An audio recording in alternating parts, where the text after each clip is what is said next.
신약성경 264면 정도에 있습니다. 고린도전서 2장 10절부터 마지막 16절까지의 말씀입니다. 고린도전서 2장 10절부터 16절까지의 말씀 함께 한 목소리로 읽겠습니다. 오직 하나님이 성령으로 이것을 우리에게 보이셨으니 성령은 모든 것 곧 하나님의 깊은 것까지도 통달하시느니라. 사람의 일을 사람의 속에 있는 영 외에 누가 알리오? 이와 같이 하나님의 일도 하나님의 영 외에는 아무도 알지 못하느니라. 우리가 세상의 영을 받지 아니하고 오직 하나님으로부터 온 영을 받았으니 이는 우리로 하여금 하나님께서 우리에게 은혜로 주신 것들을 알게 하려 하심이라. 육에 속한 사람은 하나님의 성령의 일들을 받지 아니하나니 이는 그것들이 그에게는 어리석게 보이며 또 그는 그것들을 알 수도 없나니 그러한 일은 영적으로 분별되기 때문이라. 신령한 자는 모든 것을 판단하나 자기는 아무에게도 판단을 받지 아니하느니라. 누가 주의 마음을 알아서 주를 가르치겠느냐? 그러나 우리가 그리스도의 마음을 가졌느니라. 아멘. 네, 어쩐지. 네, 소리가 갑자기 안 들린다 했더니 13절만 따로 읽겠습니다. 그러면 시작. 우리가 이것을 말하거니와 사람의 지혜가 가르친 말로 아니하고 오직 성령께서 가르치신 것으로 하니 영적인 일은 영적인 것으로 분별하느니라. 아멘.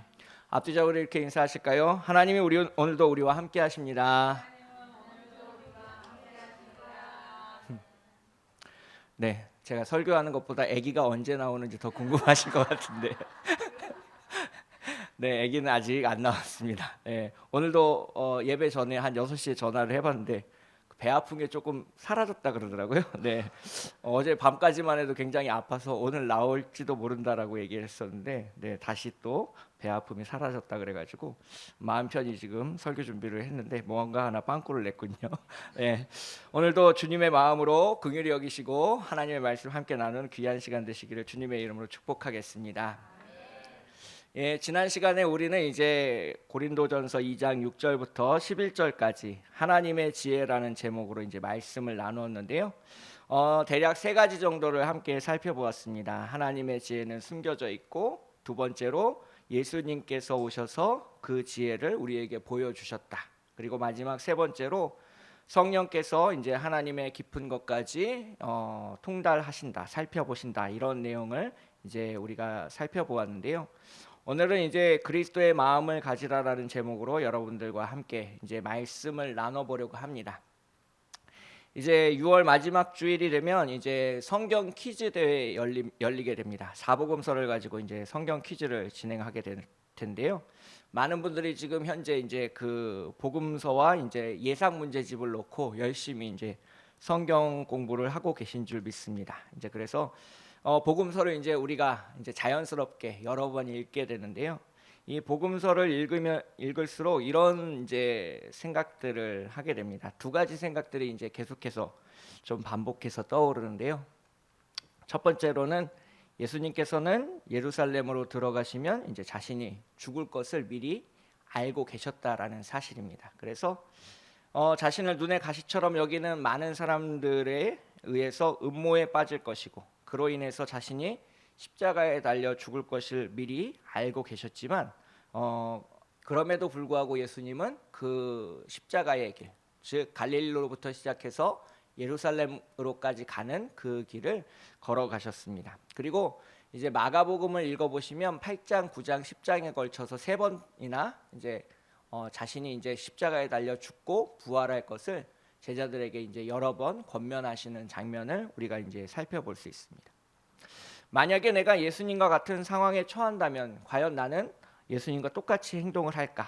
그런 생각을 해보았습니다. 아무런 잘못을 하지 않았지만 나를 대적하는 사람들이 함정을 파놓고 기다리는 그런 상황이 과연 나에게 벌어진다면, 그리고 그것을 지나가게 되면 함정에 빠질 것을 내가 알고 있다면 나는 과연 그 길을 걸어갈 수 있을까? 우리가 이제 직장 생활이나 이제 사회 생활을 하다 보면 그런 경우를 발견하게 됩니다. 이런 지금 이 상황 속에서 계속해서 일이 진행이 되면 분명히 저 사람이 파놓은 함정에 내가 빠질 것이고 그로 인해서 내가 수많은 어려움에 이제 처하게 될 것이다라는 생각들을 이제 직장 생활이나 혹은 이제 사회 생활을 하면 이제 하게 되는데요. 그런 상황에서 우리는 어떻게 대처를 할까요? 아마도 이렇게 기도하지 않을까 싶은데요. 시편 35편에서 다윗은 이렇게 기도하고 있습니다. 그들의 길을 어둡고 미끄럽게 하시며 여호와의 천사가 그들을 뒤쫓게 하소서. 그들이 까닭없이 나를 잡으려고 그들의 그물을 웅덩이에 숨기며 까닭없이 내 생명을 해하려고 함정을 팠사오니라고 이 다윗이 하고 있는 그런 기도를 우리가 하지 않을까 그런 생각을 해보았습니다. 그래서 이제 정말로 내 위기가 찾아오면 그 계략을 꾸미고 있는 악인들의 지혜를 어둡게 하고 미련하게 하고 그 계획을 완전히 사라지게 해서 내가 그 함정에 빠지지 않게 해달라고 하는 그런 기도. 우리가 생명을 소중히 여긴다면 분명히 이런 다윗처럼 우리는 그렇게 기도했을 것 같습니다. 그런데 예수님은 그렇게 기도하지 않으셨는데요. 마태복음 26장 39절의 말씀 함께 소리내서 읽도록 하겠습니다. 시작. 조금 나아가사 얼굴을 땅에 대시고 엎드려 기도하여 이르시되 내 아버지여 만일 할만하시거든 이 잔을 내게서 지나가게 하옵소서. 그러나 나의 원대로 마시옵고 아버지의 원대로 하옵소서 하시고. 아멘. 이 시편 35편에서 읽은 다윗의 기도와 예수님의 기도와는 너무나도 큰 이제 갭과 차이가 있는 것 같습니다. 자신의 생명을 보존하기 위해서 하나님의 도우심을 간청하고 있는 다윗의 기도도 그렇게 크게 잘못된 것 같지는 않은데 예수님의 기도와 견주어 보면 우리가 너무나도 큰 벽을 이제 느끼게 되는 것 같은데요. 심지어 예수님은 핏방울이 떨어지고 있는 그 십자가 위에서도 자신을 못 박은 사람들을 저주하지 않으셨습니다. 심지어 그들을 위해서 기도하셨는데요. 그때 예수께서 말씀하셨다. 아버지, 저 사람들을 용서하여 주십시오. 저 사람들은 자기네가 무슨 일을 하는지를 알지 못합니다. 우리가 읽고 있는 이 개역 개정 성경 말고 이제 세번역이라는 성경이 있는데요. 조금 더 이 용서라는 표현이 더 잘 드러나고 있어서 제가 한번 옮겨서 적어 보았습니다. 즉 십자가 위에서 피 흘리는 그 순간에도 다른 사람을 용서하는 그 기도 가운데 우리 와의 기도와 어떤 질적인 차이, 내가 아무리 인격을 수양하고 기도를 많이 하고 성경을 많이 읽고 또 교회 생활을 오래 한다고 할지라도 도저히 도달할 수 없을 것 같은 어떤 그런 벽 같은 게 예수님한테서 느껴지는 이유는 아마도 예수님이 하나님의 아들이실 것이라 그렇게 생각해 봅니다. 그래서 자기 자신에게 어떤 일이 벌어질 것을 아셨지만 예수님은 묵묵히 그 길을 걸어가셨고요. 또한 두 번째로 예수님은 자기 자신을 위해서 힘과 능력을 쏟아내지 않으셨습니다. 우리가 사람이 진짜 착한 사람인지 아닌지를 알아보는 가장 쉬운 방법이 있습니다. 어떤 방법인지 아세요? 그 사람을 가장 높은 위치에 앉혀보는 겁니다. 즉, 그 사장님이 되거나 아니면 그 힘이 있는 자리에 앉혀보면 그 사람이 어떤 사람인지 금방 드러나게 됩니다. 힘이 없거나 말단 직원으로 있을 때는 누구나 겸손한 태도를 취하게 됩니다. 그리고 나하고 이렇게 허물없이 지내는 그런 모습들을 보이게 되는데요. 조금이라도 이렇게 높아지게 되거나 또는 나를 이제 부릴 수 있는, 나에게 명령할 수 있는 처지가 되면 상황이 완전히 달라지는 사람들을 보게 됩니다. 힘과 능력을 갖추게 되면 그 사람의 본성이 드러나게 되는데요. 목사라고 할지라도 그것은 예외가 아닙니다. 개척교회를 섬길 때는 인자하고 겸손하셨던 목사님이 교회가 커지니까 달라졌다는 얘기를 주변에서 왕왕 듣게 됩니다. 그때마다 저는 속으로 그렇게 생각합니다. 원래 그런 사람이었다고. 원래 악하고 교만했던 사람이 힘과 능력이 없어서 겸손한 척한 것뿐일 것이다 라고 생각하게 됩니다. 성경에 나오는 수많은 사람들이 처음에는 겸손하고 하나님을 잘 섬기다가 왕이라는 지위에 오르고 나면 얼굴을 싹 바꾸게 되는 그러한 장면을 우리는 많이 목격하게 됩니다. 예수님도 자기 자신을 위해서 기적을 행하시지 않았다라는 것은 예수님의 성품이 얼마나 온유하고 겸손한지를 알 수 있는 그런 대목입니다. 예수님은 자기를 위해서 기적을 행하시지 않으셨고요, 힘과 능력을 쏟지 않으셨습니다. 오직 하나님 나라를 전하기 위해서, 그리고 복음을 위해서 힘이 없고 가난하고 질병에 걸린 사람들을 돕기 위해서 기적을 행하셨습니다. 최근에 이제 뉴스를 보게 되면 이제 정부가 강조해 왔던 대로 의대 정원을 늘리기로 발표를 했습니다. 그것이 이제 내년에 대학 입시에서부터 반영이 될 것 같다라고 많이들 이야기를 하고 있는데요. 지금 수많은 학교들이 지금 고민에 빠지기 시작했습니다.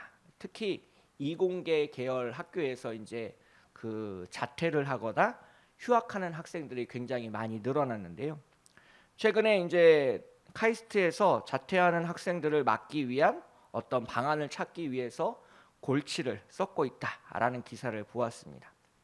똑똑한 학생들이 자신의 소명을 찾아서 공부를 하는 것이 아니라 단지 돈을 많이 벌기 위해서 어떤 직업을 택하고 있는 현실이 이제 너무나도 안타깝고, 이 또 교육이 어쩌다가 이렇게 무너졌는가를 생각해 보지 않을 수 없게 되었습니다.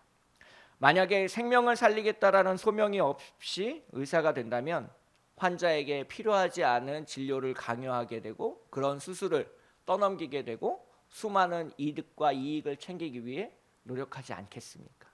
참 안타까운 현실 가운데 우리가 놓여져 있는 것 같습니다. 예수님이 많은 사람들을 고치셨는데, 예수님이 의사처럼 한 사람을 고칠 때마다 담은 얼마라도 받았다면 예수님이 얼마를 버셨을까, 그런 생각을 해본 적이 있습니다. 아마도 대기업 회장보다 더 많이 벌고도 남았을 것이고, 자기를 따르는 사람들에게 총과 칼을 들고 군사 행동을 했다면 로마보다 더 큰 나라를 일으킬 수도 있었습니다. 예수님은 충분히 그럴 힘과 능력을 갖추셨지만 자기 자신을 위해서는 아무것도 행하지 않으셨습니다.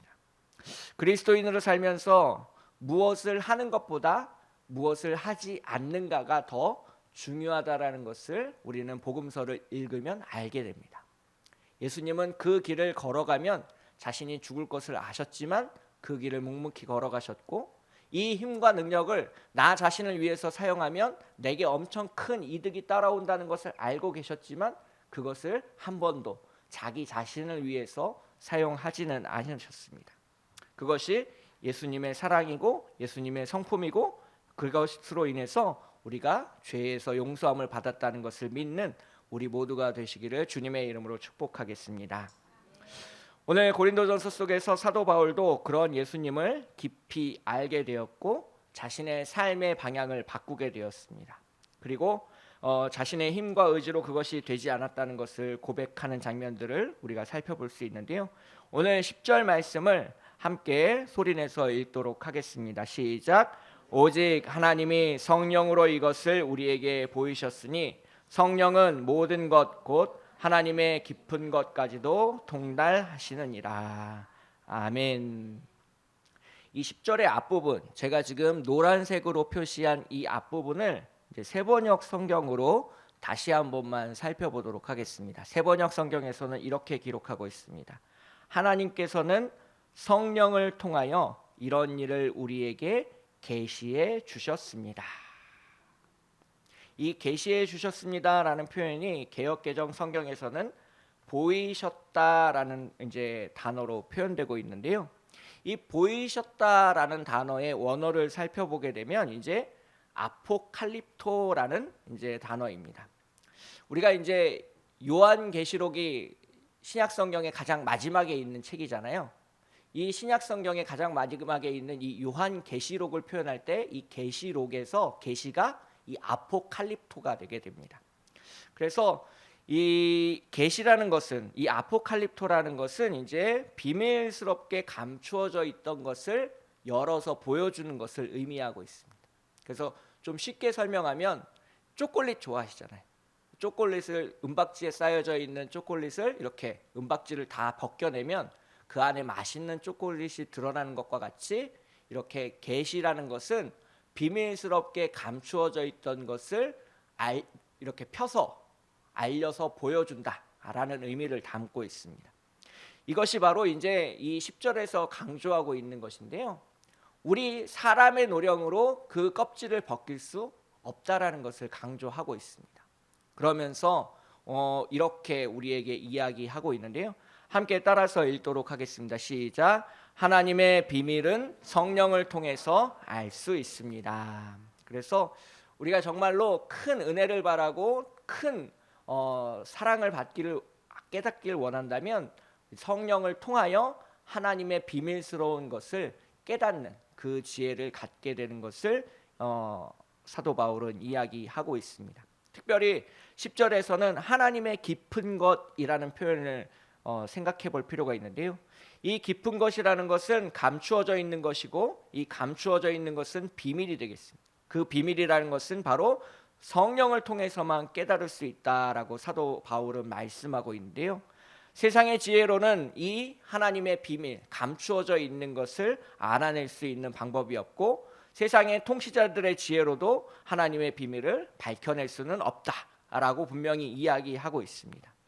이 하나님의 비밀은 오직 하나님을 사랑하는 자들을 위해서 예비하신 것이고 그 하나님의 비밀은 성령을 받은 사람에게만 허락되는 것이다라는 것을 10절에서는 말씀하고 있습니다.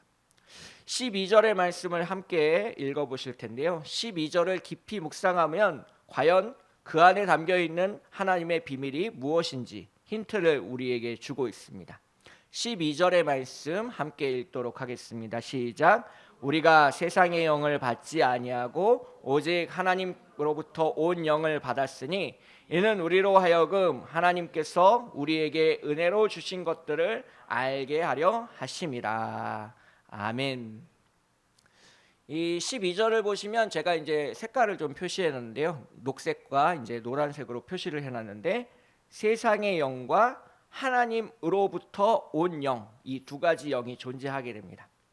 이 세상에 있는 영은 어디로부터 왔는지 분명히 알 수는 없지만 이 세상을 지배하고 있는 영이라는 것을 이야기하고 있습니다. 그래서 이 세상의 영은 우리가 태어날 때부터 자연스럽게 노출되는 그런 영이라는 것을 이야기하고 있는데요. 예를 들면 이런 생각들입니다. 다른 사람과의 경쟁에서는 무조건 이겨야 된다. 그리고 내가 더 높은 자리를 차지해야 된다. 많은 돈을 벌어야 된다. 다른 사람이 불행해져도 나만 행복하면 족하다라는 이런 생각들이 세상 속에 휘몰아치고 있고 그 영이 이 세상을 움직여 나가고 있고 우리를 지배하려고 계속해서 귓속말을 하고 있습니다. 그래서 이 세상의 영이 얼마나 무서운지를 우리가 알 수 있는데요. 최근에 어떤 대기업 회장님이 70이 조금 넘었는데 건강한 몸이셨는데 갑자기 이제 운명을 달리하시는 사건이 있었습니다.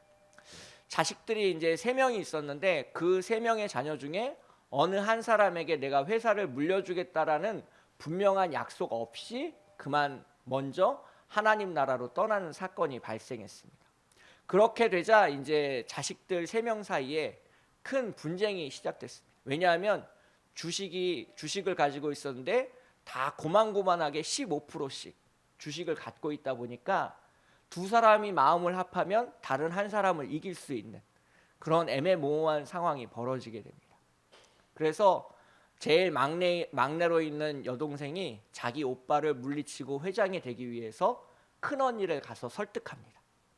언니 나를 도와주면 내가 언니한테 많은 걸 챙겨줄게라고 약속을 받고 그 막내 여동생이 회장에 올랐는데 3년이 지나고 나서 언니와의 관계가 틀어졌습니다. 이번에는 큰언니가 장남의 손을 잡아줬습니다. 그러자 이사회에서 대표 이사 자리를 바뀌게 되었고요. 이제는 그 막내 여동생이 화가 나서 사모펀드, 이제 다른 외부의 돈을 끌어와서 회사를 삼키려고 노력하고 있다라는 기사를 최근에 읽은 적이 있습니다. 즉 그렇게 사이 좋았던 형제 자매마저도 세상의 영의 지배를 받고 돈을 최고의 가치로 살아가다 보니 서로 아웅다웅하는 그러한 모습이 이제 우리에게 들려져 오고 있는데요.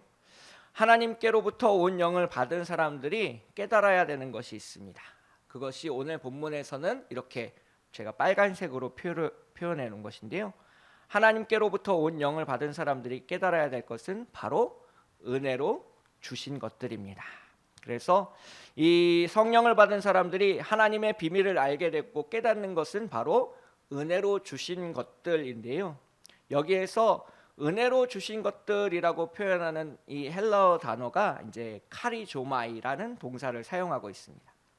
우리가 이제 이 카리스라는 말을 많이 쓰는데요. 이 카리스라는 말이 은혜라는 명사입니다. 그래서 이 카리스, 은혜를 이제 그 동사 형태로 표현할 때 우리가 카리조마이라는 표현을 쓰게 되는데요. 이 본문에 등장하는 이 카리조마이, 은혜로 받은 것들이라는 표현에는 이제 세 가지 정도의 뜻을 찾아볼 수 있습니다. 첫 번째로는 호의를 베푸는 것입니다. 우리가 이제 지하철을 타고 가다 보면 이제 나이 드신 분들을 위해서 자리를 양보하는 청년들을 만나게 됩니다. 이것이 바로 이제 카리조마이, 은혜를 베풀게 되는 것인데요. 그래서 이 은혜를 베풀다라는 의미는 이제 다른 사람에게 기꺼이 자신의 것을 이제 양보한다라는 의미를 담고 있고요. 두 번째로는 공짜로 준다라는 의미를 담고 있습니다. 즉 대가를 기대하지 않고 주는 것입니다. 지금 내가 이 사람을 도와주면 내가 나중에 어려울 때 이 사람도 기억하고 나를 도와주겠지라고 생각하는 것은 이 카리조마이, 은혜를 베푸는 것이 아닙니다. 이런 계산이 없이 그냥 그 사람을 도와주는 것을 이제 우리는 은혜를 베푼다, 은혜를 받는다라고 이야기를 하고 있습니다. 즉 돌려받을 것을 기대하지 않고 주는 의미를 담고 있습니다. 그래서 예수님께서는 이 복음서에서 수많은 사람들을 고쳐주셨는데 그 사람들에게 단 10원도 받지 않으셨습니다. 왜? 하나님 나라는 은혜로 베풀어지는 것이기 때문에 그렇습니다. 그래서 예수님께서 카리조마이, 은혜를 베푸시는 차원에서 다른 사람들에게 어떤 금전이나 혹은 대가를 받지 않고 고쳐주시는 장면을 우리가 볼 수 있는데요. 마지막 세 번째로는 이 카리조마이라는 동사에 죄를 용서하다라는 것이 담겨져 있습니다. 즉 아무 대가 없이 죄를 용서해 주는 겁니다. 지금이나 그때나 아무 대가 없이 누군가를 용서한다는 것은 결코 쉬운 일이 아닙니다. 하나님이 우리를 용서해 주셨고 내가 대가를 지불하지 않고 예수님께서 십자가의 죽으심으로 말미암아 내게 그런 은혜가 베풀어졌다라는 것을 사도 바울은 고백하고 있습니다. 그래서 성령을 받은 사람들에게 중요한 것은 내가 은혜를 받았다는 것이고 내가 은혜를 받았다는 것은 나의 죄가 그 십자가로 말미암아 용서를 받아 내가 지금 하나님을 믿고 예배하고 감사하고 찬양할 수 있게 되었다라는 것이 더 중요하다는 것을 깨닫게 되는 데 있습니다. 이것이 십자가의 비밀이고 하나님의 비밀이고 하나님의 신비라는 것을 사도 바울은 고백하고 있습니다. 이것은 세상의 영으로 세상의 지혜로 알 수 있는 것이 아니라 오직 성령을 통해서만 알 수 있고 성령 충만한 우리가 고백할 수 있는 사실이라는 것을 이야기하고 있습니다.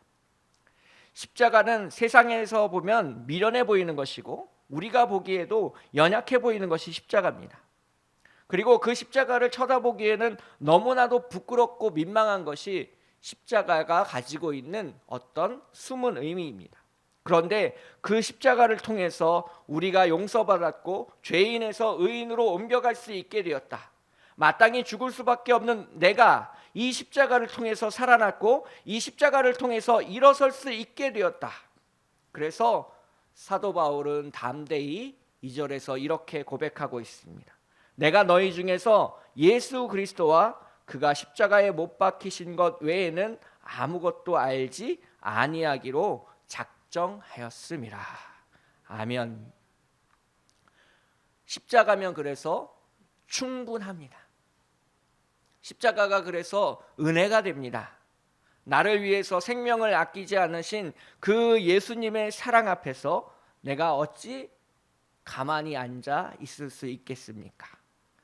그분께서 나를 위하여 십자가를 짊어지기 위해서 갈릴리로부터 출발해서 예루살렘까지 묵묵히 그 길을 걸어가시는데 내가 어찌 잠잠히 앉아 있을 수 있겠습니까? 그 예수님의 사랑을, 그 예수님의 십자가를 내가 알고 있는데 어찌 예수님을 모른다라고 오늘 고백하며 살아갈 수 있겠습니까? 라고 사도 바울은 오늘 우리에게 권면하고 있습니다. 그래서 성령을 통해서만 알 수 있는 그 하나님의 비밀이라는 것은 십자가를 통해서 우리가 은혜를 받았고 구원을 받았고 용서를 받았고 하나님의 자녀가 되었다라는 것을 고백할 수 있게 된다는 것을 믿는 우리 모두가 되시길 주님의 이름으로 축복하겠습니다. 오늘 본문 가운데 나타나는 두 번째 은혜를 찾아보도록 하겠습니다. 14절 15절의 말씀을 함께 소리내서 읽겠습니다. 14절 15절입니다. 시작. 육에 속한 사람은 하나님의 성령의 일들을 받지 아니하나니 이는 그것들이 그에게는 어리석게 보이며 또 그는 그것들을 알 수도 없나니 그러한 일은 영적으로 분별되기 때문이라. 신령한 자는 모든 것을 판단하나 자기는 아무에게도 판단을 받지 아니하느니라. 오늘 본문에서 두 번째 나타나는 하나님의 은혜를 나누도록 하겠는데요. 화면에 나타나는 것을 함께 따라서 읽도록 하겠습니다. 시작. 그리스도의 마음으로 분별하고 가르치십시오. 그래서 이 14절 마지막에 보면 분별되다, 그리고 15절에서 보면 판단하다라는 단어를 이제 사용하고 있는데요. 그래서 그리스도의 마음을 가지고 분별하고 판단하는 것이 굉장히 중요하다라는 것을 우리가 얼핏 알 수 있는데요. 그러면 이런 질문을 하게 됩니다. 그러면 어떤 사람이 그리스도의 마음을 가진 사람입니까? 라는 질문을 오늘 본문 속에서 하게 됩니다. 분명히 마지막 절에서 우리가 그리스도의 마음을 가졌다라고 사도 바울이 담대하게 선포하고 있습니다. 우리 또한 언젠가는 사도 바울처럼 담대히 내가 그리스도의 마음을 가졌노라라고 선포할 수 있는 순간이 오겠죠. 그러면 그 그리스도의 마음은 무엇인가? 마태복음 5장에 나오는 말씀을 통해서 그리스도의 마음이 어떤 것인지를 함께 찾아서 읽어보도록 하겠습니다. 5장 39절부터 42절까지의 말씀입니다. 시작. 나는 너희에게 이르노니 악한 자를 대적하지 말라. 누구든지 내 오른편 뺨을 치거든 왼편도 돌려대며 또 너를 고발하여 속옷을 가지고자 하는 자에게는 겉옷까지도 가지게 하며 또 누구든지 너로 억지로 오리를 가게 하거든 그 사람과 심리를 동행하고 내게 구하는 자에게 주며 내게 꾸고자 하는 자에게 거절하지 말라. 아멘. 즉 그리스도의 마음은 자신의 유익을 구하는 것이 아니라 나에게 무언가를 빼앗아 가려는 그러한 악인과 같은 사람에게도 하나님의 사랑을 흘려보낼 수 있는 마음을 가지는 것이 그리스도의 마음이라고 하겠습니다. 세상 속에서 인간이 가지기는 굉장히 힘든 그런 마음인데요. 이러한 말씀을 전하다 보면 우리 속에서는 자연스럽게 그런 반발이 일어나게 됩니다. 그러면 우리는 세상 속에서, 그리스도인은 세상 속에서 바보같이 살아야 됩니까? 당하고만 살아야 됩니까? 우리는 억울하게 살아야 됩니까? 라는 질문들이 자연스럽게 제기됩니다. 그런 질문들을 하시는 분들에게 예수님은 이런 답변을 우리에게 주셨습니다. 마태복음 10장 16절의 말씀인데요. 함께 읽도록 하겠습니다. 시작. 보라, 내가 너희를 보냄이 양을 이리 가운데로 보냄과 같도다. 그러므로 너희는 뱀같이 지혜롭고 비둘기같이 순결하라. 아멘. 분명히 지혜롭긴 지혜로운데 세상이 말하는 지혜와는 조금 다른 것 같습니다. 이 말을 좀 어떻게 쉽게 설명할 수 있을까를 고민해 보았는데요. 이 화면에 나타나는 사람은 이제 그 바둑 선수 이창호 선수입니다. 바둑을 좋아하지 않으셔도 이 이창호 선수를 모르시는 분은 거의 없을 겁니다. 야구를 몰라도 박찬호 선수는 다 알고요. 골프를 몰라도 박세리 선수는 다 압니다. 바둑을 몰라도, 바둑의 룰을 몰라도 이 이창호 선수가 유명하다는 것을 모든 분들이 알고 계신데요. 이 자신의 스승을 이제 10대에 꺾고 1인자에 올라서서 10년 넘게 그 1인자의 자리를 지킨 이제 이 바둑의 신이라고도 중국 사람들은 표합니다. 이창호 선수에게 별명이 하나 있는데요. 바로 돌부처라는 별명입니다. 상대방이 아무리 손오공처럼 재주를 부리고 유혹하고 본인이 화가 나도록 만들어도 꿈쩍하지 않고 자신만의 바둑을 두어가는 모습에서 이제 팬들이 붙여준 별명이 이 돌부처라는 별명인데요. 이창호의 바둑을 이 한마디로 표현할 때 지금 여기에 나오는 글씨와 같은 그러한 말들이 화자되곤 합니다. 돌다리를 두드려보고 건너지 않는다. 우리가 왜 돌다리를 건널 때는 꼭 두드려보라라는 속담이 있잖아요. 그 돌다리가 튼튼한지 곧 깨질지 안 깨질지를 확인하고 안전하면 그 돌다리를 건너라는 속담이 있습니다. 이창호의 바둑은 돌다리가 튼튼한데도 그 길을 건너가지 않는 겁니다. 분명히 내가 그 길을 가면 상대방의 대마를 잡을 수 있고 크게 바둑을 이길 수 있는 길이라는 것을 확인했음에도 불구하고 그 길을 걸어가지 않고 한 집을 이기는 아주 다른 길, 좁은 길을 걸어간다는 의미에서 이창호의 바둑을 이야기하고 있습니다. 즉 오랫동안 수일길을 하고 자신이 이길 수 있는 길을 발견하고도 그 길을 걸어가지 않는다라는 의미입니다. 자기가 이길 수 있는 길을 뻔히 알지만 상대방의 유혹에 함정에 빠지지 않고 자신의 길을 걸어간다는 의미에서 돌다리를 두드려보고 건너지 않는다라고 이야기했는데요. 뱀같이 지혜롭고 비둘기같이 순절하는 말을 바로 우리는 여기에 빗대어 이해할 수 있습니다. 즉 내가 모르고 당하면 사기입니다. 근데 저 사람이 나한테 사기치는 걸 알고 속아주면 은혜가 된다는 겁니다. 힘든가 보구나. 나한테 사기까지 칠 만큼 저 사람이 지금 위기에 있는가 보구나. 알면서도 당해주고 모르는 척 속아주고 원래 내가 아둔한 것처럼 주님께 받은 것을 너에게 나누어 주는 마음이 바로 그리스도의 마음입니다. 나를 해하려고 하는 사람이 어떤 계략과 모략을 가지고 그것을 실행하고 있는지를 다 알지만 뻔뻔하게 그것을 모르는 사람처럼 당해주고 찔리고 배신당하고 그렇게 해서 하나님의 은혜를 흘려보내는 것이 바로 그리스도의 마음이다라는 것을 이야기하고 있습니다. 그래서 그 그리스도의 사랑을 비유해서 말하면 그리스도의 마음을 비유해서 말하면 이렇게 바꿔 말할 수 있습니다. 신령한 자가 모든 것을 판단하는 것처럼 약한 자를 분별하라. 그 사람의 악함에 대해서 판단하라. 그 사람을 이길 수 있는 길이 있다라고 하더라도 이기려고 하지 마라.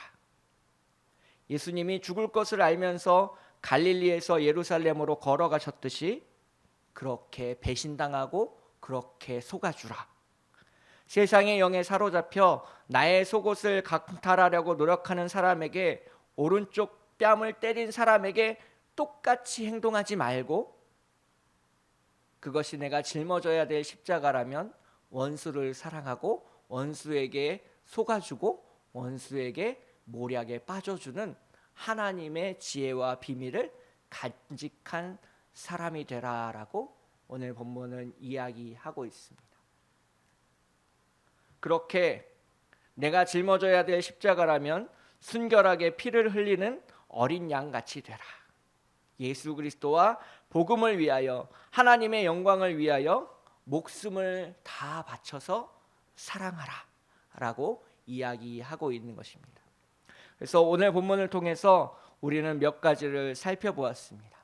예수님께서 다 알지만 속아주는 길을 택하셨습니다.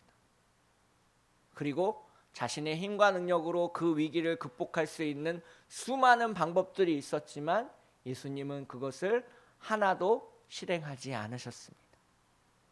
그 예수님의 사랑을 깨닫게 되면 성령을 통해서 우리가 얼마나 큰 은혜를 받았고 얼마나 큰 구원을 받았는지를 깨닫게 되면 우리 또한 그리스도의 마음을 가지고 오늘을 살아갈 수 있게 된다는 것을 사도 바울은 말씀하고 있습니다.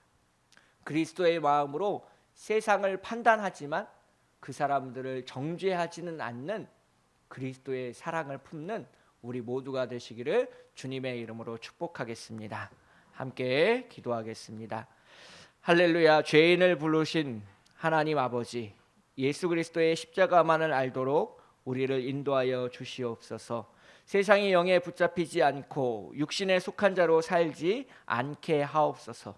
성령을 통해 우리에게 비밀을 깨닫게 하시고 성령 충만하여 세상을 판단하도록 하옵소서. 뱀같이 지혜롭고 비둘기같이 순결하게 복음을 전하게 하시고 안양 초대교회를 새롭게 하옵소서. 십자가 죽음을 넘어 부활의 첫 열매가 되신 예수 그리스도의 이름으로 간절히 기도합니다. 아멘.